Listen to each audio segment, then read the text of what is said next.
I haven't been in the middle of sort of healthcare that, at least in nearly half a century. Was in the clinical decision-making group at MIT. And one thing we learned is how complicated it is to deal with doctors and the systems and everything. So I'd rather focus on simple, doable things and where the leverage point is. And one thing we know how to do, not perfectly, we're learning how, is to build these wrist devices to monitor, say, the heartbeat or the glucose devices. The problem is, what do we do with the information? A lot of the work has been on fitness, going to the phone and stuff.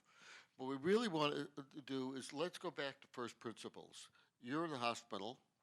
You're connected to a monitor. And, if something goes wrong, it'll alert and check. Now the question is, when you leave the hospital, why does it stop working? Why does that connection break? So imagine if you can work anywhere in the world and you're still connected to the hospital's monitor. What's possible? And I'll get ahead of what we can do with more, but let's just look at the simple connection. Why does it break?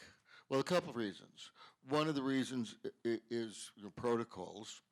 But now, how many of you at the talk I gave earlier? So one thing I spoke about was how to use internet connectivity to connect my rear doorbell to my front door chime. It was a simple way of sending a message between the 2 points.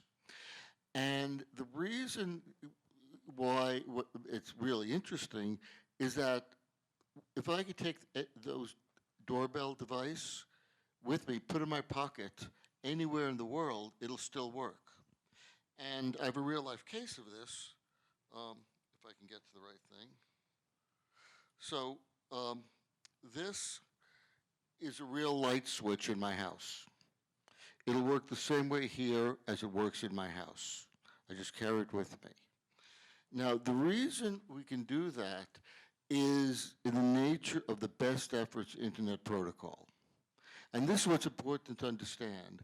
It's a very different concept than a telecommunication network. Telecommunication network is a service. They guarantee basically a virtual wire between the 2 endpoints. With the internet, we make no promises. We just have best efforts package. You throw your packet onto the network, say an Ethernet, and you hope it gets to the other end. And if it doesn't, you deal with it. And in the early days, the odds were not that great. There wasn't that much capacity. But as we increased capacity, all sorts of applications started working. Voice over IP started working, not because anybody built a voice over IP network, just the capacity and new applications became available. So having a common infrastructure is a great enabler. And if I want to get ahead of the process, as with my doorbell, I can create shims, port forwarding, and all of these things. But what's important is that the application is unchanged. You just have the relationship. So that same principle is what allows me to connect this watch to the hospital. The other problem, though, is that only works once we have a human in the path who sets up each relationship.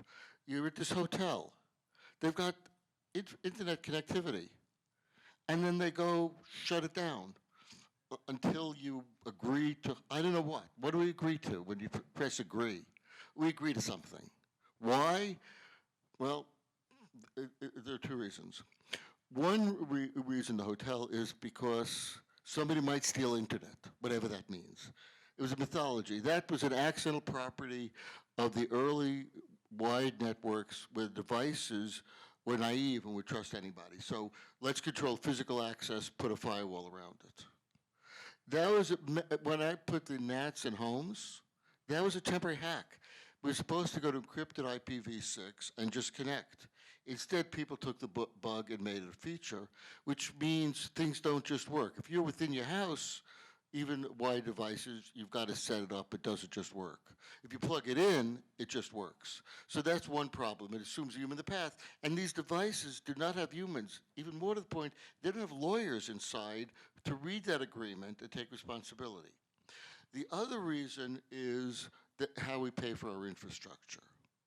Now, I often use this analogy. Railroads basically you're paying for a ride, and the infrastructure exists so they can sell you services. And then once we have small enough motors and engines, we're able to detach the cars from the train and had independent cars, and they had a road system. Road systems are fundamentally different. They're open. We have some legacy toll roads, but for the most part, you use your roads and sidewalks as a resource. So anywhere you are, you could assume you can communicate, travel. Your ambulance can also use the same roads. You don't have a separate ambulance road system. So what we're proposing is a public packet infrastructure where anywhere you are, you can assume connectivity. You can think of it as open Wi-Fi everywhere, but we can have innovation radios, and it's not like the municipal Wi-Fi, which was meant as a boutique amenity. This is infrastructure, which means you can assume it's there, and if it doesn't, you don't build your own. You get the city to put it. We do have some hacks like LoRaWAN and stuff like that, but those are sort of don't scale the same way. It has to be a facility paid for in a way that makes it freely available to use. At that point, we could do, there's a lot of complicated, fancy stuff we can do. But we can do the trivial stuff, like just connect you to the hospital and send your pulse.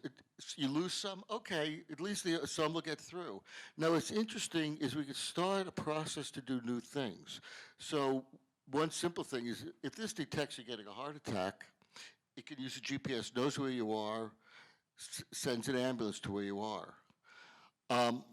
What's more interesting is that you can have a database at the hospital where we start to learn things. We start to learn what an indicator is, say half hour before the heart attack, to warn you, to prepare you, have the ambulance meet you before you have the heart attack.